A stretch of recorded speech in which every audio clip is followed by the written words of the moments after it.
এবং যারা সাইকেল বিভিন্ন কোম্পানি সাইকেল নিতে চান, আমাদের নতুন বাচ্চাদের কিছু কালেকশন আসছে। এখন এই মাস উপলক্ষে ডিসকাউন্ট চলতেছে। এই যে বাচ্চাদের এবং বড়দের গিয়ার সাইকেল আছে।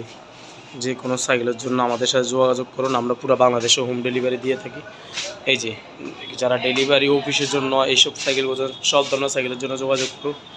আমাদের স্ক্রিনের যে নাম্বার থাকবে ওই নাম্বারে যোগাযোগ করবেন। এই যে হাউসফুল কালেকশন লেডিস সাইকেল আছে, এবং এটা হলো এই যে নন গিয়ার কেরিয়ার সাইকেল। সব ধরনের সাইকেলের জন্য আপনি যোগাযোগ করেন আমাদের সাথে। আর যারা আইসা নিতে চান তাদের জন্য ব্যবস্থা আছে। তো আপনারা অবশ্যই আমাদের ভিডিওগুলো শেয়ার করবেন, চ্যানেলটা সাবস্ক্রাইব করবেন যে কোনো সাইকেলের জন্য। এই যে দুরান্ত সাইকেলে আমাদের কাছে ডিসকাউন্ট পাবেন এবং হোম ডেলিভারি ব্যবস্থা, যেহেতু দুরান্তের ডিলার, যে কোনো